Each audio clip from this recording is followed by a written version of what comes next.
दोस्तों, एक महिला अपने पति के लिए अपनी घर पर अपनी किचन में इतने प्यार से खाना बनाती है। उसके बाद वह खाने में चावल बनाती है और ले जाकर अपने पति को खिलाती है, बड़े प्यार से खिलाती है।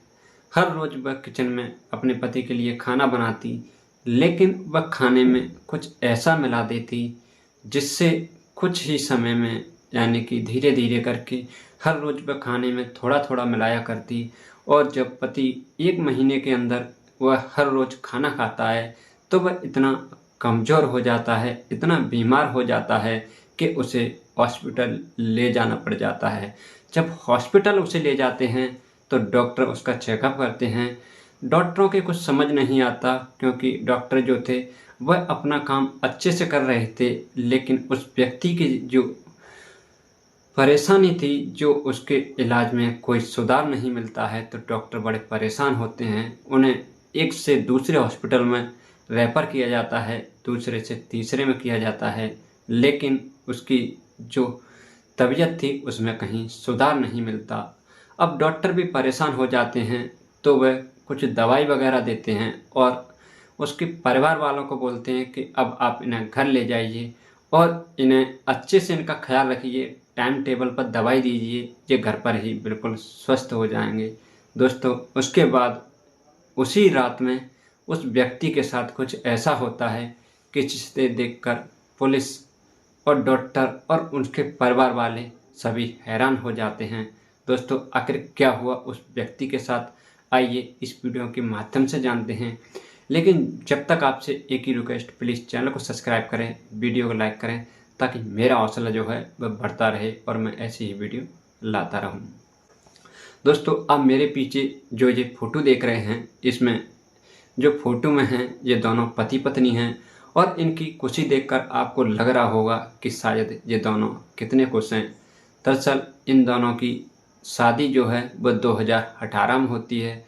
लड़का जो है, लड़के का नाम बालकृष्ण है और लड़की का नाम प्रिया है। प्रिया जो है, दोनों पति पत्नी मुंबई में रहते हैं और हंसी खुशी से अपना जीवन अच्छे से जीते हैं।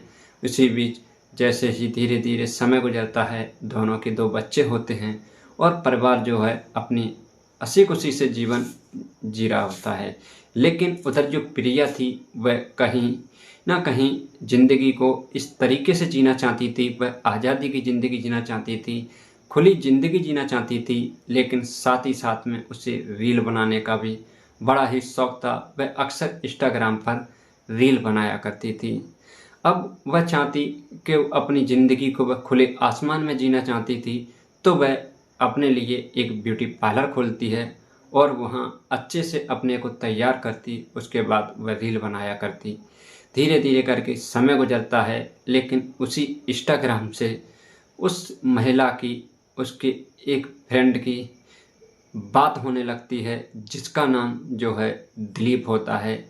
दिलीप से अक्सर अब प्रिया बात करने लगती है और दोनों धीरे धीरे करके जब बात करते हैं, अक्सर रात में घंटों-घंटों चैट किया करते, वीडियो कॉल किया करते। अब उन दोनों में इतना गहरा प्यार हो जाता है कि उस प्रिया का जो पति था बालकृष्ण, वह उसके आड़े दीवार आने लगता है। अब वह दोनों सोचते हैं कि कहीं न कहीं प्रिया जो है वह सोचती है कि मुझे ना अपने पति को रास्ते से हटा देना चाहिए। वह एक दूसरे के साथ जीने मरने की कस्में खाते हैं, साथ रहना चाहते हैं। इसी बीच वह सोचते हैं कि आखिर बालकृष्ण को रास्ते से कैसे हटाया जाए। तभी वह गूगल पर सर्च करते हैं, कुछ दवा वगैरह देखते हैं। तभी उन्हें एक केमिकल मिलता है जो अक्सर बच्चों की लैब में उन्हें कुछ तैयारी करने के लिए दिया जाता है और उसे मालूम पड़ता है कि वो जो चीज़ है उसने जो गूगल पर सर्च करी है, उससे ना अगर धीरे धीरे उसे शरीर को दिया जाए व्यक्ति को, तो वह जो दवा है वह धीरे धीरे इंसान के शरीर को बिल्कुल ख़त्म कर देती है और धीरे धीरे करके उसकी मौत हो जाती है। वह व्यक्ति क्या करता है कि उस केमिकल को लेने के लिए, जब उसे मालूम पड़ता है कि वो जो केमिकल है वह लैब में मिलता है, तो वह लैब में जाता है और वहाँ जाकर वह अपनी डिमांड रखता है। लेकिन लैब वाले जो थे उससे मना कर देते हैं कि ये केमिकल जो है वह ऐसे किसी को नहीं दिया जाएगा। अगर तुम्हें ये केमिकल चाहिए तो पूरा नाम, पता, एड्रेस, पूरी हमें जानकारी डिटेल चाहिए, तभी हम आपको दे सकते हैं। या फिर ये उन्हें दिया जाता है जो भी बच्चे लैब में या कॉलेजों में पढ़ाई करते हैं, जिन लैब में उन्हें प्रैक्टिकल के लिए दिया जाता है। अब वह बालकृष्ण जो था वह क्या करता है, उस केमिकल को पाने के लिए वह उन व्यक्तियों से झूठ बोलता है। वह कहता है कि वह भी पढ़ रहा है और उसे भी एक कॉलेज में लैब में उस केमिकल की ज़रूरत है। वह वहाँ से करीब 500 मिलीग्राम वहाँ से वह केमिकल लेता है और लाकर प्रिया को वह केमिकल दे देता है। अब प्रिया जो है उस केमिकल को अपने पति के खाने में अक्सर थोड़ा थोड़ा हर रोज़ डाल दिया करती। धीरे धीरे करके जब एक माह गुजरता है तो उसका जो पति था बालकृष्ण, वह काफ़ी हद तक इतना बीमार पड़ जाता है कि वह चारपाई पर गिर जाता है। जब उसकी तबीयत ज़्यादा ख़राब होती है तो उसे वो जो प्रिया थी वह लोगों के सामने दिखावे से बचने के लिए उन्हें हॉस्पिटल ले जाती है और उनका अच्छे से इलाज कराती है। लोगों को ऐसा महसूस कराती है कि ना जाने वह बालकृष्ण की कितनी परवाह करती है। और लेकिन जब हॉस्पिटल में डॉक्टर उसे भर्ती कर लेते हैं और उसका इलाज चलता है, लेकिन प्रिया फिर भी बाज नहीं आती। और धीरे धीरे करके, क्योंकि अक्सर प्रिया जो थी उसके साथ रहा करती हॉस्पिटल में, तो वह कुछ ना कुछ खाने में उस दवा को उसे फिर से दे दिया करती।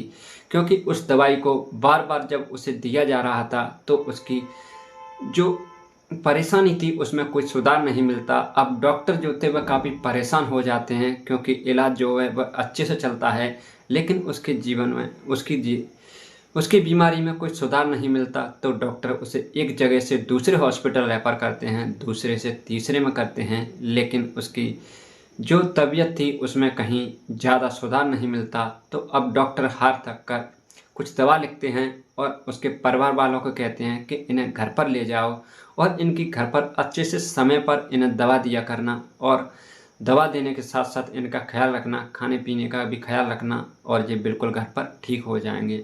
दोस्तों, जब यह बात प्रिया सुनती है और प्रिया जब यह सारी बात दिलीप को बताती है तो वह सोचते हैं कि कहीं ना कहीं अब जो है, जो बालकृष्ण है वह परिवार के आड़े आ चुका है और अब सभी परिवार वाले उसके साथ रहने लगते हैं। तो वह कहीं ना कहीं परेशान होती है कि आखिर इन्हें रास्ते से फिर कैसे हटाया जाए। तो वह क्या करती है कि उस वक्त जब उस डॉक्टर उसे अपने घर के लिए छुट्टी से, हॉस्पिटल से जब छुट्टी करते हैं, तो उन्हें बालकृष्ण को जब घर लेकर आया जाता है तो सभी परिवार वाले जो थे उस समय रुकने के लिए कहते हैं, लेकिन जो प्रिया थी सभी को बोल देती है कि आप जाओ, क्यों परेशान हो रहे हो, मैं हूँ, उन्हें अच्छे से देखभाल करती हूँ, जो भी है समय समय पर दवाई देती हूँ, टाइम टेबल पर खाना पीना खिला देती हूँ।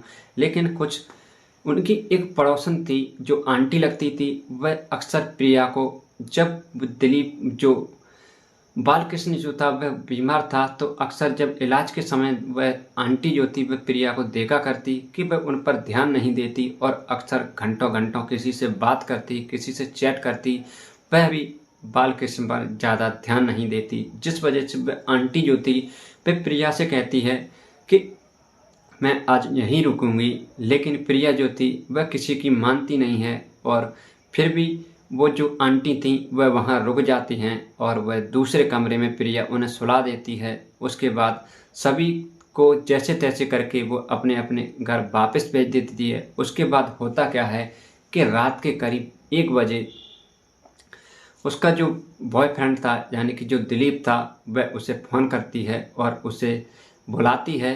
जिस बाइक से वह आता है या जिस एक्टिवा से वह आता है, वह घर से करीब 100 मीटर दूरी पर अपनी गाड़ी रखता है, क्योंकि आवाज़ से कोई जाग ना जाए, और वहाँ से पैदल पैदल आता है। प्रिया उसे चुपके से घर के अंदर लेती है, लेकिन इसी बीच एक प्रिया का भाई और था, वह जो था वह कहीं ना कहीं अपनी बहन पर शक करता था, क्योंकि उसे पता था कि उसकी बहन का किसी लड़के के साथ अफेयर चल रहा है, तो उसे कहीं ना कहीं अपनी बहन पर शक था। तो उसका भाई भी उस वक्त रुकने के लिए जिद कर रहा था, लेकिन वह उसे भी घर वापस भेज देती है। अब जब दिलीप को वह अपने घर के अंदर लेती है तो वह दोनों क्या करते हैं कि चुपके से जो दिलीप था और प्रिया थी वह बालकृष्ण के मुंह पर तकिए से उसका सर दबा देते हैं और सर दबाने की वजह से उसकी मौत हो जाती है। अब प्रिया बालकृष्ण की मौत के बाद उस दिलीप को फिर से चुपके से बाहर निकाल देती है और करीब 3 बजे वह वहाँ से घर अपने वापस भाग जाता है। उसके बाद जो प्रिया थी वह उस तरीके से नाटक करने लगती है, लोगों को एहसास दिलाने लगती है कि शायद जो उसके पति को हुआ है वह ऐसी हरकतें करने लगती है, सभी को आवाज़ देने लगती है, फ़ोन करने लगती है कि पता नहीं मेरे पति को क्या हो गया, बालकृष्ण को क्या हो गया, वो बोल नहीं रहे हैं, पता नहीं क्या हो गया। वो जो जो से रोने लगती है। तभी सभी लोग आते हैं। उसी वक्त प्रिया का भाई भी था, वह भी जब प्रिया के घर पर आता है तो किसी की निगाह नहीं पड़ती, लेकिन उसके भाई की उसके गर्दन पर बालकृष्ण के पर एक जब गला दबाया था या तकिया दबाया था तो कुछ लाल सा निशान पड़ गया था, कट के निशान पड़ गए थे। तब उसका भाई जो था प्रिया से पूछता है कि ये क्या हुआ। तभी प्रिया बताती है कि जब ये बेहोश हो गए थे या ये बोल नहीं रहे थे तो मैंने उठा उठा कर मतलब इनका चेहरा उठाकर जब देखा था तो शायद कहीं मेरा हाथ लग गया होगा। लेकिन जब थोड़ी देर बाद जो उसका भाई था वह देखता है कि उसके चेहरे पर कहीं ना कहीं नाखून कैसे निशान थे, तो वह फिर से पूछता है, लेकिन प्रिया फिर से कोई बहाना बना देती है। अब उसके भाई को जो था वह पूरा शक हो जाता है कि कहीं ना कहीं ये जो हरकत है उसकी बहन की ही है। अब उसका भाई पुलिस को बुलाता है और पुलिस वालों को चुपके से कहता है कि इस बॉडी का पोस्टमार्टम होना चाहिए, क्योंकि इनकी जो मौत हुई है वो बीमारी की वजह से नहीं बल्कि जानबूझ के हुई है। जब पुलिस उसका पोस्टमार्टम करवाती है तो मालूम पड़ता है कि हाँ, उसकी जो मौत थी वह बीमारी की वजह से नहीं बल्कि किसी के गला दबाने से या मुंह दबाने से हुई है। जब प्रिया को पुलिस गिरफ्त में लेती है और उसे जब सख्ती से पेश आती है तो वह सारी बात बताती है। उसके बाद दिलीप को भी पकड़ा जाता है और उनसे सारी बात पूछी जाती है। तभी वह सारी बात बताते हैं कि उन्होंने एक दूसरे से प्यार करते थे, जिस वजह से जो बालकृष्ण था वह आड़े आ रहा था और उसे रास्ते में हटाने के लिए उन्हें ये सब कुछ करना पड़ा। उसके बाद पुलिस उन दोनों को जेल भेज देती है। दोस्तों, यह थी आज की कहानी। आपको कैसी लगी? दोस्तों, यह कहानी जो है यह घटना है बिल्कुल सच्ची घटना है। यह वीडियो बनाने का उद्देश्य किसी को दिल को ठेस पहुंचाना नहीं है, बल्कि आप लोगों को सतर्क और जागरूक रहने के उद्देश्य से यह वीडियो बनाई गई है। अगर कोई मुझसे गलती हुई तो प्लीज़ मुझे क्षमा करना।